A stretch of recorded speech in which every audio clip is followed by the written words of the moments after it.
It's madness, Cathar began, its voice a series of clicks and low rumbles. But the translation unit rendered it into clear, universal tones, thick with disbelief. Utter, complete, and total madness.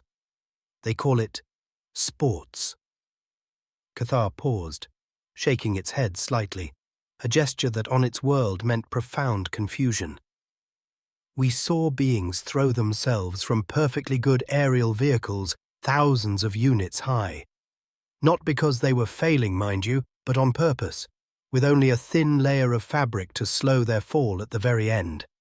The observer leaned forward, its eye stalks swiveling as if replaying the images in its mind. And the structures they climb, vertical faces of rock, sometimes covered in frozen water, with nothing but small metal hooks and ropes. One slip, and termination is almost guaranteed. They do this for fun. The last word was spoken with a mix of horror and utter bewilderment. Cathar couldn't stress the fun part enough. It was the detail that truly broke their understanding of rational behavior. But to explain how they even got to witness such insane activities, Cathar had to go back, way back, to the initial survey of Earth. Their fleet's long-range scans had picked it up as a potentially habitable world, but not one that seemed particularly important or dangerous. Our automated probes classified Earth as a low-priority, developing biosphere, Cathar explained, the shocked tone momentarily replaced by factual recall, though the underlying disbelief remained. Standard organic life signs, clear atmosphere, liquid water, basic radio signals, nothing indicating advanced spacefaring capabilities or significant planetary defenses. Frankly, it looked like a million other planets where life was just existing. Maybe a few simple cultures, nothing that warranted immediate close attention. They weren't expecting much when they sent a small scout ship, the Stardust Drifter, into the system for closer observation. Just gather data, confirm life types, maybe make a note about potential future resources. The mission was supposed to be routine, almost boring. We orbited, running passive scans, Cathar continued, monitoring energy outputs, atmospheric composition, surface activity, standard protocol. That's when they started noticing things that didn't quite fit the developing biosphere profile. There were bursts of energy, rapid movements across landscapes, and signals that weren't communications or power grids. They were sporadic, intense, and seemed tied to unpredictable physical events. At first, we thought it was seismic activity, or perhaps primitive weather manipulation experiments, Cathar said. But the patterns were too deliberate, too focused in specific areas, not natural planetary processes, not random chance. These unusual energy signatures and movement patterns didn't look like typical life just going about its business. It looked like something intense was happening, something requiring significant bursts of energy and rapid, often non-linear motion. The crew of the Stardust Drifter decided a closer look was needed. They adjusted their orbit, moving into a position that allowed for higher resolution visual and energy scans of these peculiar hotspots. The decision was made out of scientific curiosity, not caution. After all, what threat could a low-priority developing world possibly pose? They were about to find out, and it would change everything their fleet thought they knew about intelligent life. Observer Cathar shuddered slightly, the movement rippling through its multiple limbs. So, we adjusted our sensors, brought the visual spectrum into higher resolution on those peculiar hotspots, it recounted, the memory clearly still unsettling. And that's when we saw them. The first images were confusing. We saw small specks detaching from flying craft high in the atmosphere, Cathar explained. Our initial thought was atmospheric testing, maybe discarding waste pods. But the specks, they weren't falling randomly, they were moving, controlling their descent with fabric structures they wore like seconda, like weird flapping skin. Cathar fumbled for the right comparison. settling on the most bizarre visual they could imagine. They watched, mesmerized and increasingly disturbed as these specks became clearer. They were the natives, the humans, Cathar said, its voice dropping to a low, bewildered rumble. Falling from the sky, steering themselves towards specific points on the ground. And as they got closer, just before impact speed, more fabric would deploy from packs on their backs, slowing them down just enough to land, hard, sometimes awkwardly, but they would land. But it wasn't just falling from the sky. We observed them on massive liquid formations, Cathar continued, describing waves in the ocean. These mountains of moving water collapsing with immense force. And the humans. They would paddle into the path of the collapse, stand on small, flat boards, and ride the falling water, sometimes getting completely consumed by the wave, only to pop back up moments later, shaking their heads as if annoyed it didn't go perfectly. Their sensors also detected activity on the planet's large, jagged landmasses. Vertical rock faces, sheer drops of hundreds of units, Cathar narrated, its shocked tone unwavering. And humans would be clinging to them, inching their way up, using just their limbs and those small metal hooks we detected earlier. Hanging over empty space, a single handhold or foot placement from oblivion. Why? Why? The crew of the Stardust Drifter debated intensely. Was it some kind of elaborate planetary defense system? One argued. Training exercises for soldiers? Offered another. Perhaps a strange species-wide mating ritual requiring a display of bravery, their xenobiologist suggested, grasping at straws. The idea of a mass malfunction where their bodies were just doing this against their will was even considered briefly, until they observed the humans' clear focus, their deliberate movements, even smiles or shouts that didn't sound like distress. We analyzed their biological readings during these activities, Cathar said. Elevated heart rates, surges of complex chemicals in their bloodstream, signs of stress certainly, but also excitement, euphoria. Their universal translator struggled with the nuances of human emotional states captured by their bioscans, but the overall picture was clear. The humans were choosing this. They were not forced. They were not malfunctioning. The moment of realization, Cathar trailed off, searching for the right words. When our language specialists finally processed enough common vocalizations and contextual data to understand the concept recreation, leisure activity, doing something dangerous simply because they found it enjoyable. It was like a fundamental law of the universe had been broken.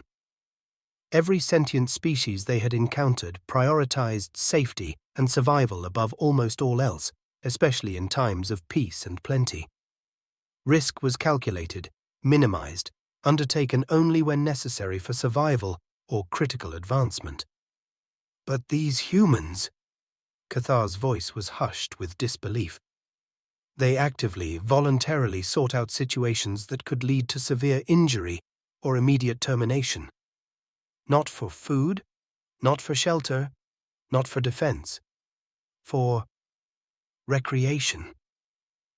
It was a concept so alien, so contrary to their understanding of life, that the initial data was almost rejected as impossible. How could a species thrive when individuals so casually gambled with their own existence? The shock was profound, settling deep within the core of every crew member. After we sent the initial data back to the fleet, Observer Cathar recounted, his voice still edged with disbelief, the reaction wasn't what we expected. They didn't think it was a new weapon system. They thought we had sent corrupted files, that our sensors were malfunctioning.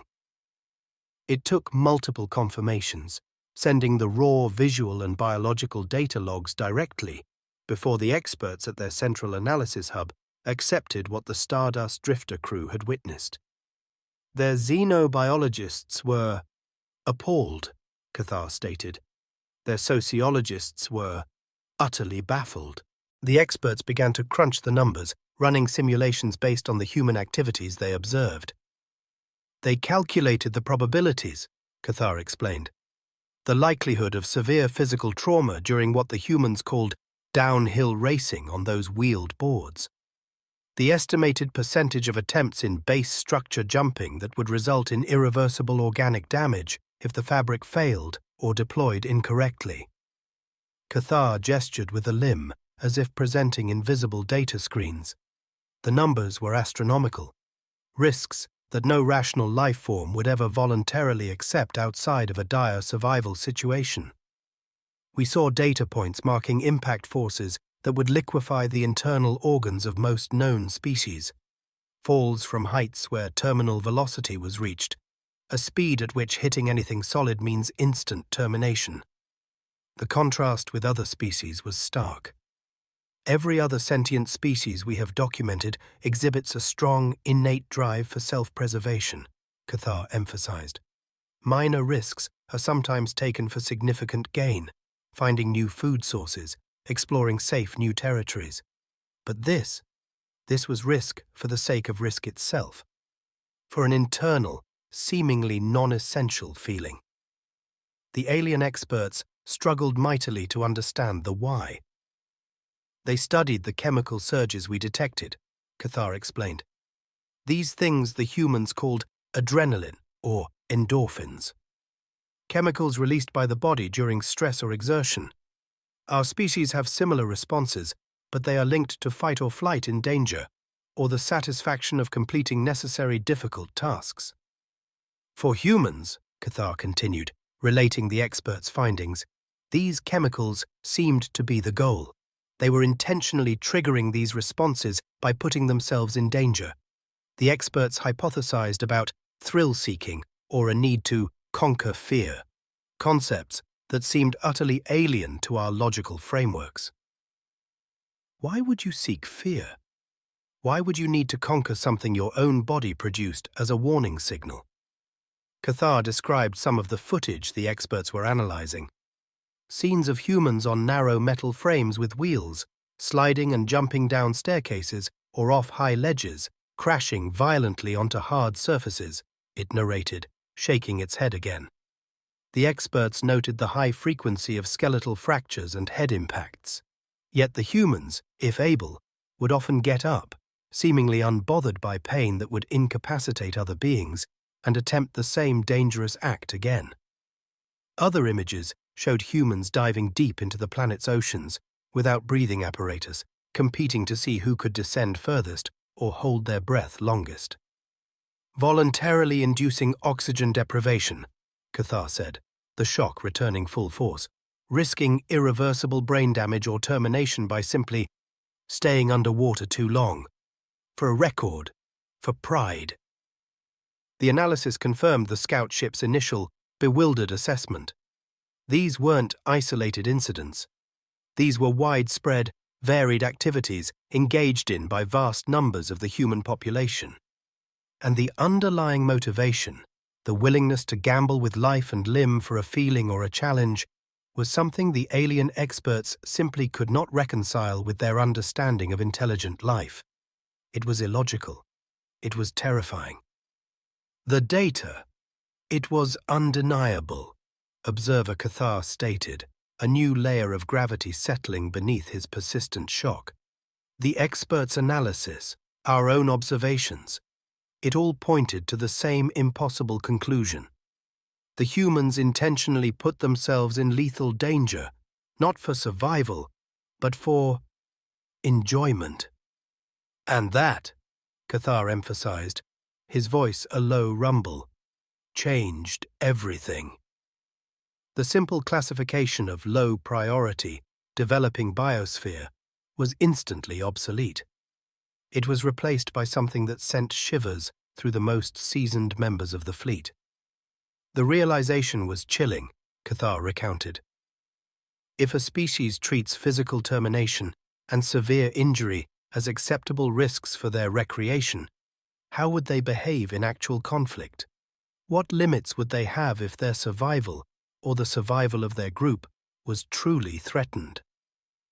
This wasn't just about strange hobbies anymore.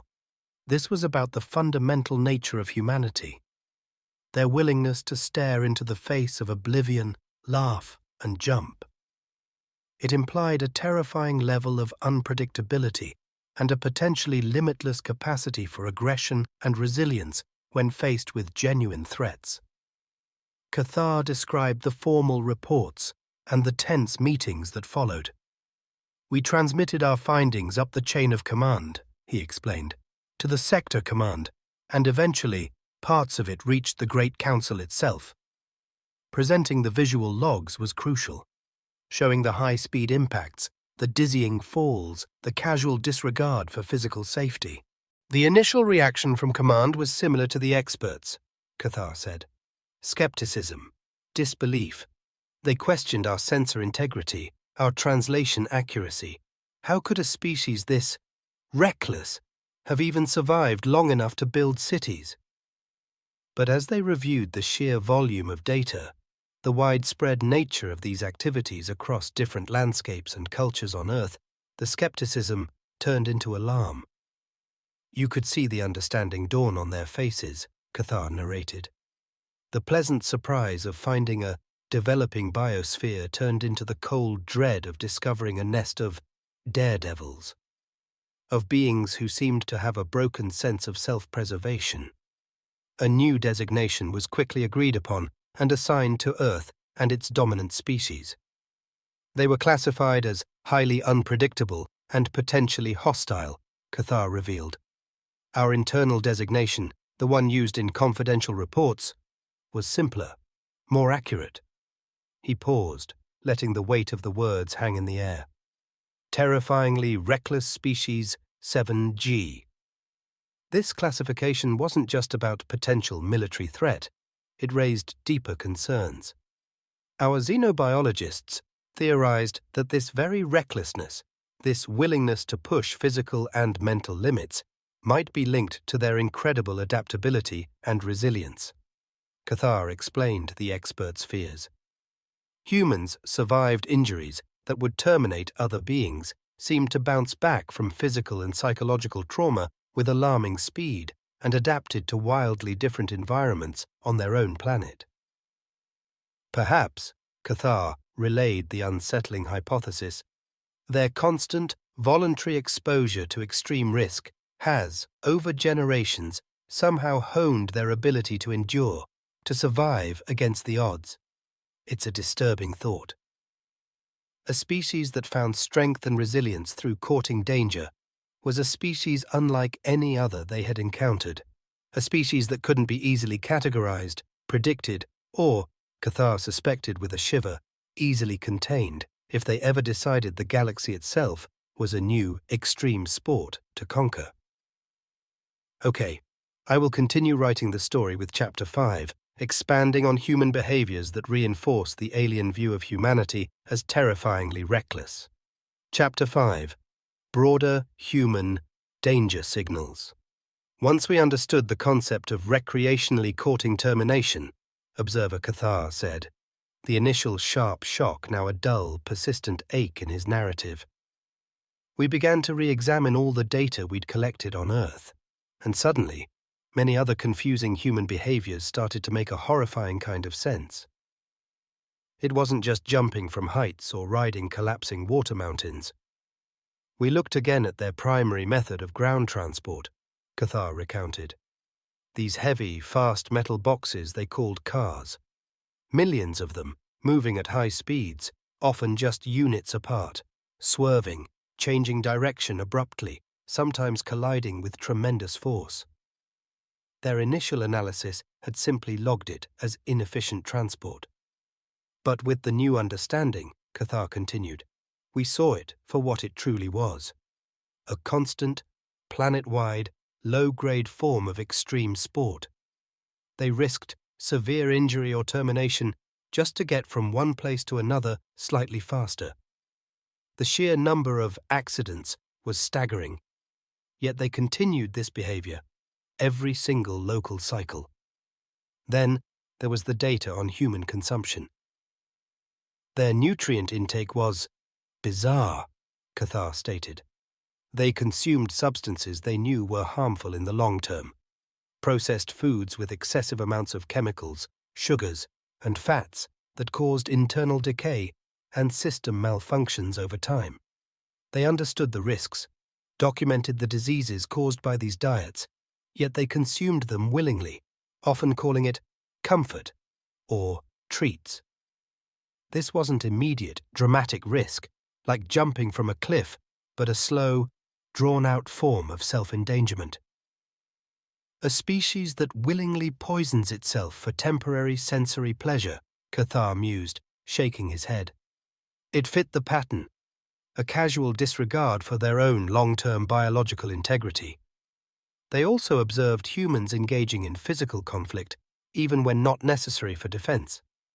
They had structured activities where individuals or groups would intentionally strike each other, Cathar explained, likely referring to contact sports or fighting, causing blunt force trauma, breaking bones, inducing concussions.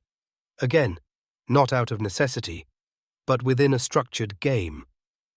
The alien experts saw this as another facet of the same dangerous core trait, a willingness to engage in physical harm for abstract concepts like winning or dominance. It seemed, Cathar summarized, the weariness heavy in his voice, that the extreme sports weren't an isolated oddity. They were just the most obvious, most dramatic expression of a deep-seated human trait, a startling comfort with, perhaps even a craving for, danger and risk, even when there is no logical survival reason for it.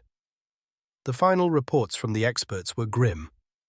They concluded that humanity's unpredictability wasn't a result of irrationality in the traditional sense, but a different kind of rationality, one that placed value on experiences, challenges, and abstract feelings in ways that overridden basic self-preservation protocols most species followed. Dealing with humans, Cathar concluded, his voice now a quiet, somber rumble, will require a complete rethinking of our standard protocols. How do you negotiate with a species that treats potentially lethal situations as fun? How do you deter a species that seems to draw strength from overcoming fear? The answer, he stated, looking directly at the recording device, his eye stalks steady despite the internal turmoil, is we don't know, and that is the most terrifying discovery of all.